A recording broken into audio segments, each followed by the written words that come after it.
This podcast is sponsored by BetterHelp.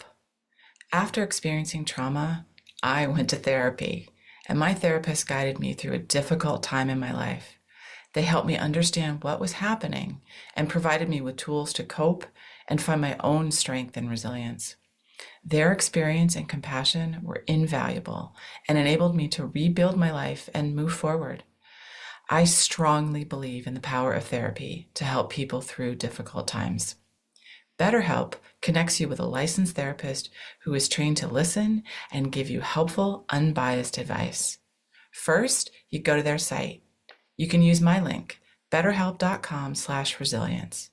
You answer a few questions, and BetterHelp will match you to a professional who has years of experience helping people with struggles just like yours. Let BetterHelp connect you to a therapist who can support you, all from the comfort of your own home. Visit betterhelp.com/resilience or choose podcast, then notes on resilience during sign up and enjoy a special discount on your first month. The leaders we have are not comfortable themselves with having these kind of conversations, because I believe these kind of topics need to start at the top. It's very difficult to have the culture in an organization where everyone is open and vulnerable if you have a CEO at the top who is not. They got to walk the talk as well. Hello, and welcome to Notes on Resilience. I'm your host, Manya Chilinsky. My guest today is Nick Jonsson. He is the co-founder of one of Asia's premier networking organization. He is a keynote speaker and an executive coach, and he's even a world-class Ironman triathlon athlete. We talked today about the role of vulnerability in resilience, how a problem shared is a problem halved. I love that. And how important it is for our mental health to have a purpose and to think about what our purpose is. I think you're really going to enjoy this conversation. Hey, don't forget to find us on Apple Podcasts, subscribe and leave a review, especially if you like the show. And also, I've got a Google form where I'm looking for listener feedback. I want to find out what you like about the podcast, and even if you have any ideas for guests. I love doing this podcast so much, and I want to make sure that it's helpful for my listeners, and I'm busily planning my 2024 season. So check out the link in the show notes and send me your feedback. Thanks so much. Hope you enjoy the show. Hey, Nick, it's so good to see you today. Thanks for being here. Well, thank you so much, Manya, for inviting me. Yeah, I'm excited for our conversation. But before we get to learn a little bit about your story and who you are, I ask all my guests, if you could have a superpower, what would that be? Well, it will certainly be to have learned to be more vulnerable all my life and not feeling so shy to speak up my mind. Oh, wow. That's a really good one. Sounds like it's coming from some hard-won experience.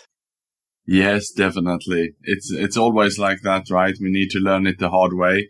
And I guess we will talk about today the things I've gone through, and that's including the gift of desperation, a gift that I was not born with. Yes, we will definitely be talking about that, because I think most people don't think of desperation as a gift. So we're going to have to learn some more about that. Well, tell us who you are and what do you do? Yes, so I was born in Sweden, educated in Australia, and then I spent the last 20 years living and working in Southeast Asia, mainly in Thailand, Vietnam, Indonesia, Singapore, really working my way up as a senior executive. But these days, though, my life has changed. I left the corporate world and I'm an entrepreneur, and we will talk about that today as well. In my line of work now, I'm working with senior executives and entrepreneurs, arranging confidential peer group meetings where they can discuss their work-related challenges. Okay, wow. I bet you learned some interesting things in your role. Yes, we have about 800 members now, mainly in Kuala Lumpur, Singapore, and also in Jakarta. So indeed, my days are full with listening to members discussing the challenges they have, and more importantly, we are all together helping them to solve them. So it's fascinating. Wow, that's really important work I think you're doing. And how is it that you are in a place to be thinking about the topic of resilience?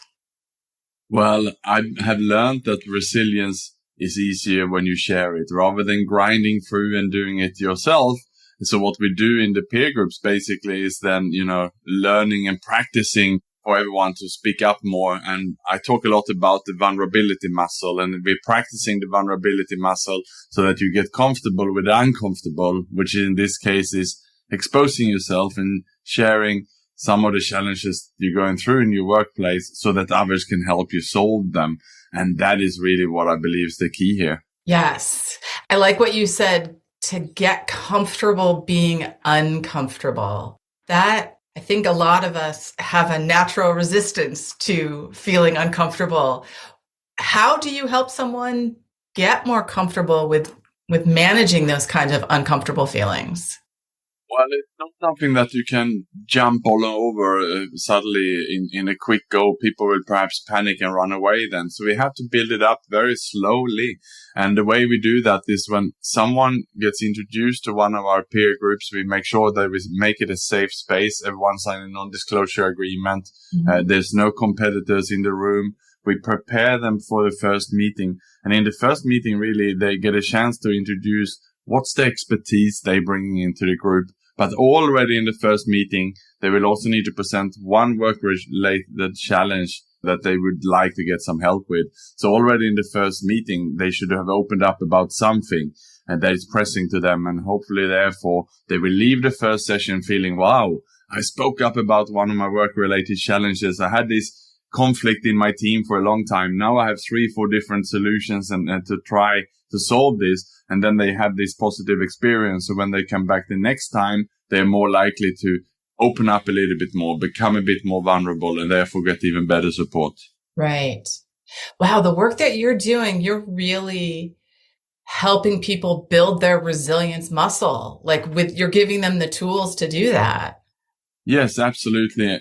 And this is something that it's very difficult to do this by yourself. And we can read as much as we like about it, but it is in practice by doing this in a group. But if you've not created this safe environment, this safe space where people feel comfortable doing it, then it could backfire. Because remember here that we're talking about things that we don't want to leak out. We don't want your neighbor start talking about what you're going through. We don't want people to gossip. So therefore, it's essential that you feel that this is a safe space. And the way we do that then is my team is creating these groups. If someone wants to join, we talk to them and put them in a group where they are comfortable. And then we check in and get approval for them to join it, and really softly setting them into the group so they feel that this is really, it's almost like it's acting like their own private advisory board. It needs to be that place. Right. Well, the concept of a safe space is so important for so many aspects of what we're talking about, but I can see that you take that so seriously and you work very hard to make sure that people feel that they're in a safe space. Now, outside of the work that you do in a corporate world, I think it can be much more difficult for people to feel that they're in a safe space. I think that can hinder building their resilience. How do you feel about that? Absolutely. That was my experience as a senior executive. I was definitely not vulnerable. I was encouraged even to not show too much details. Even my boss and colleagues said, if you bought a new mobile phone, for example, hide it, make sure your colleague don't see it. And we were encouraged to drive the same car, even the same color, don't stand out, and really that was sort of the scene that was set. And when we had a challenge or something, we were encouraged not to share it because maybe the staff would start gossiping and so on. So that was the kind of environment that I worked in when I had senior roles. And my last role, I worked in a medical industry where I was managing hospitals and clinics, 1,400 staff, the high pressure job. And, I was told to not show too much of the challenges that I was going through. So indeed, I was not resilient. I was grinding through, and there was too many of the huge challenges I had, which I brought home with me in the evening and carried with me on my chest, and resulting in a poor night's sleep. And right. Too many times, I was stressed, anxious, and too many times I went for a beer to calm down. because I didn't have these safe spaces. I didn't talk, but that was also me. I could have looked up coaches, mentors, and so on, but I didn't. I was just, I didn't see that at the time. Right, right. I mean, I think this is a really broad question, but what do you think is the underlying cause of an organization like the ones you're just talking about, where they're not creating a safe space for executives or staff to be vulnerable and to be really tapping into their resiliency, versus the environment that you've created with your business now? Why is it that we still have organizations that don't feel safe? I think it's because the leaders we have are not comfortable themselves with having these kind of conversations, because I believe these kind of topics need to start at the top. It's very difficult to have the culture in an organization where everyone is open and vulnerable. If you have a CEO at the top who is not, they got to walk the talk as well. And many times still today, it's old school leaders we have sitting in many of these roles who are not vulnerable, and they might not want to change. They might be at the end of their career and sitting in these roles. And we still have that old generation leadership around. And I'm talking now about 10 years ago when I was going through this, 8-10 years ago. Now, hopefully, most of these leaders are on the way out, but I think we still have some work to do. Right, right. Well, you have a book, I love the title, called Executive Loneliness. And you talk about how leaders can feel isolated and unsupported. And I would imagine that feeling also contributes to them not being able to create a safe space. Absolutely. And I'm sure all the listeners have heard the term, it's lonely at the top. And as I was looking in for that, I thought that, it's lonely at the top almost sounds like something that is, fancy or sexy almost. I wanted to really look into it. And when I was feeling, it was not just lonely. I was isolated, and isolation is really, it's to me a stronger word. And as I looked into this, and I did a survey of senior executives then in Southeast Asia, and I found that more than 30% of them actually felt isolated at the top. So that's why I wanted, to dig deeper and speaking with them to see, because once I realized that, it was when I looked back at my career, I realized that I wasn't alone. If 30% of the senior leaders have these kind of feelings of isolation, then it's a big problem, and we need to take action on this. Right. It's a big problem for those individuals who are dealing with those feelings. And it's a big problem for the organizations and the people that they're managing and working with. Yes, absolutely. That would mean that the team will feel most likely isolated as well, and they will definitely not be vulnerable in these leadership teams. Yeah. I don't love the concept of executive loneliness, but I love that this is a book that you decided to write and really look deep into that subject and to talk about ways that people could overcome that isolation. And, I see everything through the lens of resiliency. So underlying that whole book is the concept of resiliency. So I love that. Absolutely. And indeed, I identify the issue in my book in sharing not only my story, but those who I interviewed of senior executives. And I share what can go wrong. And sadly, the ultimate issue with this is if people are not breaking out of the isolation, if they never speak about it, at the end lies, sadly, the suicide. And there's been many suicides as a result of this, not only by the average senior executive, but we see rich, successful entrepreneurs falling off as well. And we can talk about that as well. But at the other end, there is a way out, and it is by speaking up. And in my book, I'm trying to give some simple steps that people can follow for how to break out of the isolation, or even you don't have to go that far, just to catch yourself if you start to have those feelings and address it right away and get on a better path. Right. And I would imagine for executives of a certain level that there's a huge stigma to talking about their mental health and to admitting that they're isolated or struggling. Did you find that to be the case in your research? Absolutely. And the scary thing here is that when you ask them, would you go and see a doctor if you have a broken arm? There's no stigma in that. People see no issue or stigma to go and ask to fix a broken arm.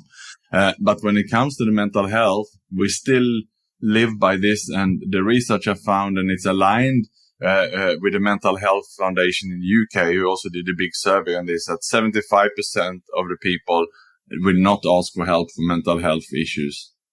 Yes. And I hope that through books like yours and podcasts like this, that we're chipping away at that for people to understand how important taking care of our own mental health really is. Yes, absolutely.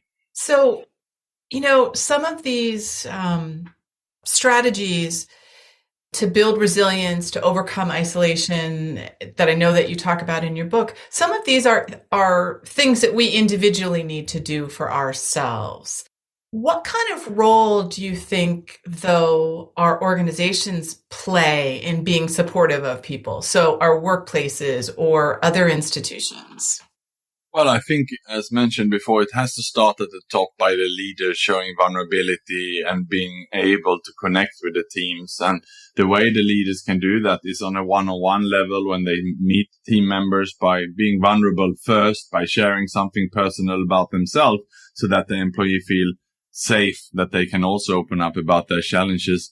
And then they can do some team events as well. When they share, they can create a culture of a fail fast culture, which I have in my organization, where we don't look at failures as failure. We look at them at learnings, where you are encouraged to share what went wrong and what you learned from it. And if that is integrated into the whole organization, then there will not be this blame culture, and people will not feel that they fail. And therefore, people are more open. And this starts in my organization right from the start. And let me give you one example here. Already when I have a job interview with someone who's looking at joining my organization, EGN, where we now have more than 30 staff, I will send a PDF version of my book, and I will point them to the page where it's my story. And that's, if they just spend 3 minutes reading that, they will see I'm laying out when I hit my rock bottom. I'm close to dying from my breakdown and turmoil. This can be overwhelming for a few. A few are canceling the job interviews and won't even show up there because they're not comfortable with this. But the most are very comfortable, and they will say, "Wow, that was a different start of a job interview." And I had one gentleman even telling me in the job interview, 5 minutes in, that he had 2 times suicide attempts. He showed me the scars.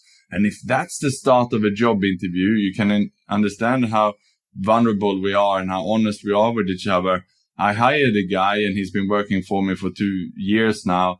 We have a completely transparent relationship. There's nothing off the table. We will reach out when we need something. And the trust we have is at a different level. And that is the kind of honesty that I think we need to have as senior leaders if we want our team to be resilient and work with us. Wow, that is amazing. And that you share your story up front with folks and give them a chance to kind of self-select if they're willing to be that vulnerable or not. Are you willing to share your story with us?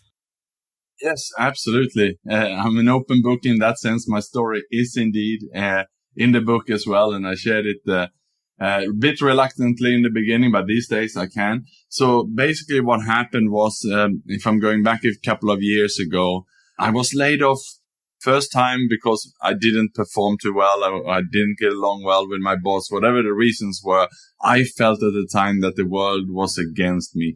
I blamed my boss. I didn't look at my side of the street, and I was angry. Then after that, I jumped from job to job, and I couldn't find my feet again.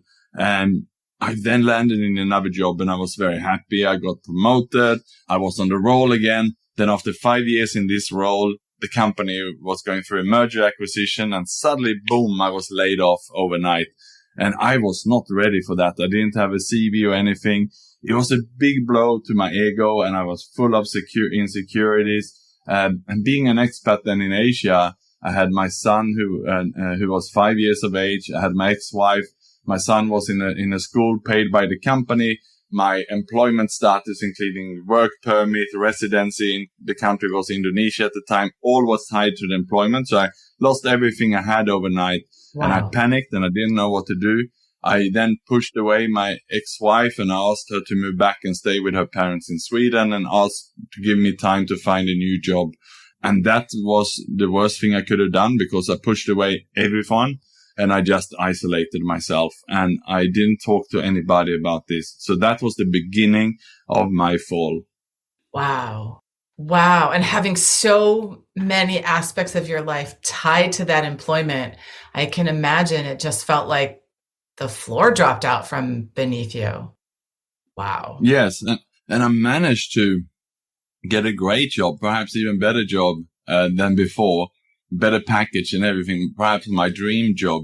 But I was not ready for it because all the trauma. And then I was by myself. She was still my wife at the time. She had moved back. I didn't have my son with me. I was missing them.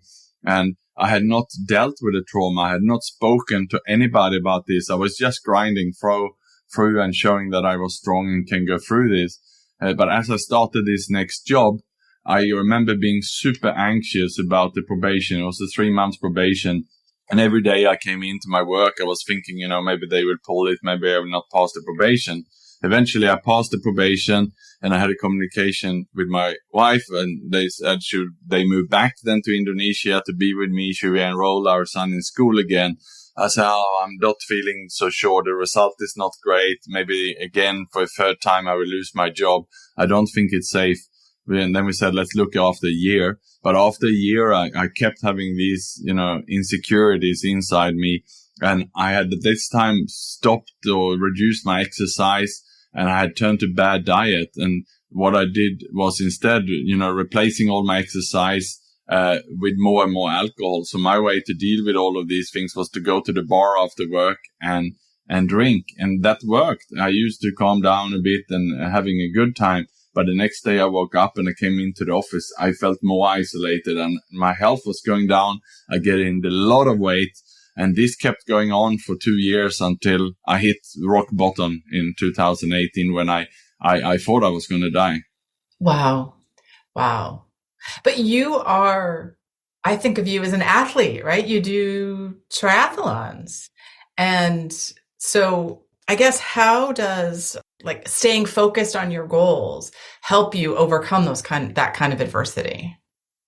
Well, it helps to some extent, but I was so sick at that time that I just couldn't do my goals anymore. I lost complete focus. I didn't show up at my races. I just canceled everything and isolated myself. Then the only thing I did was, in the end was drinking, and the alcohol became first a bad habit and then an addiction that I couldn't get rid of. And that is a very scary place. So I couldn't show up for anybody, not even myself. And I couldn't hit any goals at the time.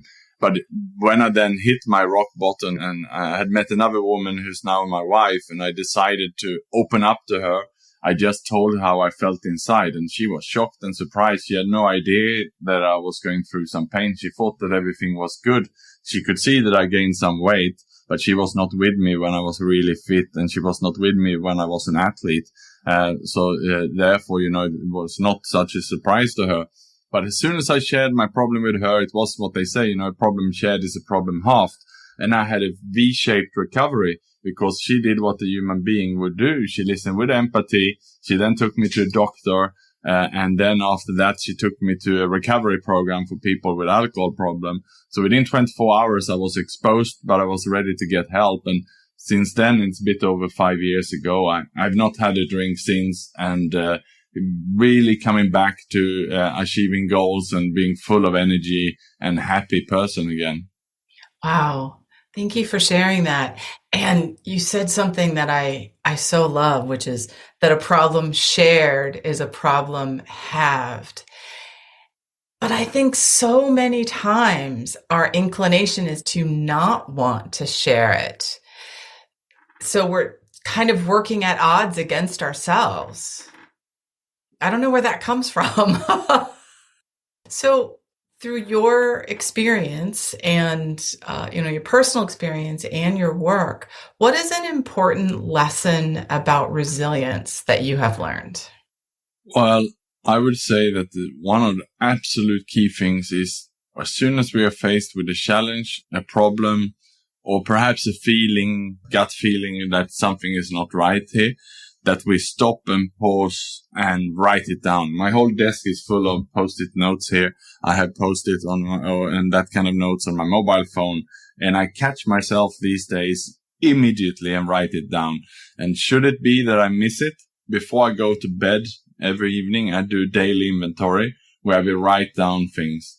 And just knowing that I've written everything down before I go to sleep makes me have a better sleep, because I know the next day I will wake up fresh, most likely because I've written down the issues. My unconscious mind will work on them overnight, and many times the solutions are already there in the morning. And if they're not, then my next thing is just to reach out. Who can I think about who can help me with each of these problems? Right. Wow. That writing things down at the end of the day, that is really powerful. It somehow gets them, we stop ruminating on them. And it, like you said, sometimes your subconscious works on it in the background, or you've now put yourself in a position where you can be thinking about how to solve that issue.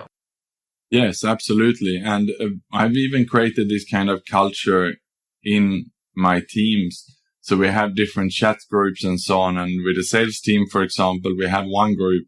And I told everyone, as soon as you're faced with the challenge and so on, don't walk around with it. Just put it down there, because it could be that one of your other colleagues have faced it before and solved it right away. And then that sort of group chat evolves throughout the week. And then we have a meeting on Monday when we go back over everything and discuss what did we learn from it. How did it go? Is it still a problem? Is it solved or whatever? So we have this. I don't have it only by myself, this kind of, tactics, but also together with my teams, and they also have that. So therefore we're grabbing things before they become a big issue.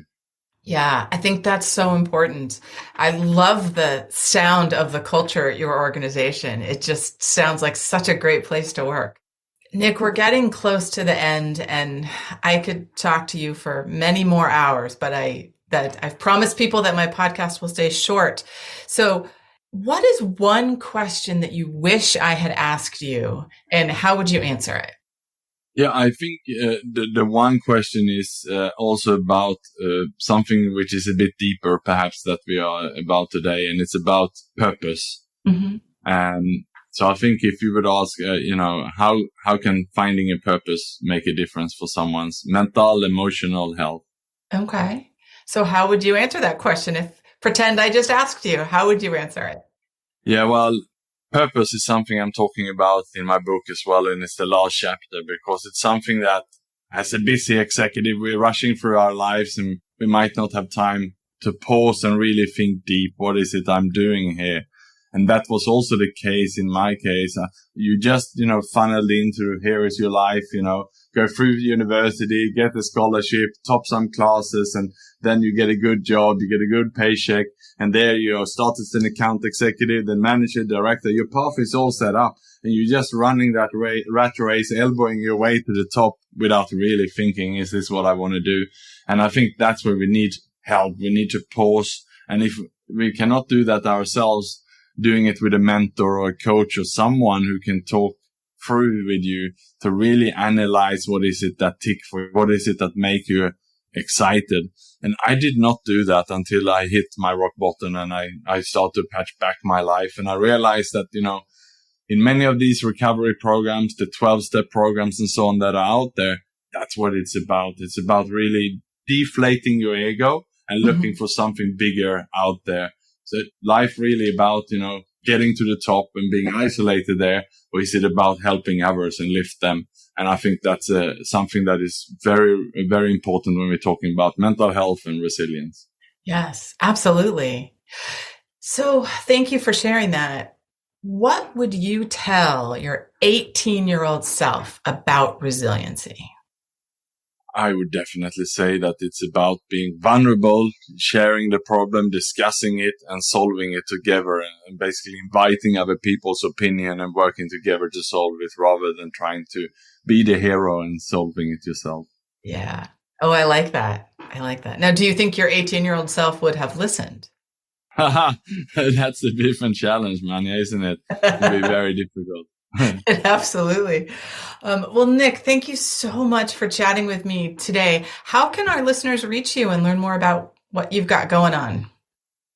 Well, if they want to check out my book, it's on Amazon, both as a Kindle book and also as an Audible audio book, and it's called Executive Loneliness. If they want to check me out, my website or LinkedIn is nickjonsson.com, and that's NickJonsson. Excellent. Well, I will put links to those in the show notes to make it easier for folks to reach out to you. And thank you again. I've really enjoyed our conversation, and thank you for sharing, and thank you for the good work that you're doing in your company. Yes. Thank you so much, Manny, and thanks to the listeners as well. All right. Bye, everyone. Thank you for listening. I hope you got as much out of this conversation as I did.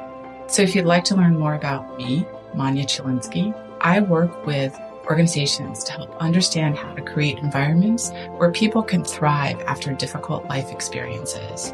And I do this through talks and consulting. I'm a survivor of mass violence, and I use my experience to help leaders learn about resiliency, compassion, and trauma-sensitive leadership, to build strategies to enable teams to thrive and be engaged amidst difficulty and turmoil. If this is something you want to learn more about, visit my website, www.manyachilinsky.com, or email me at manya@manyachilinsky, or stop by my social media on LinkedIn and Twitter. Thanks so much.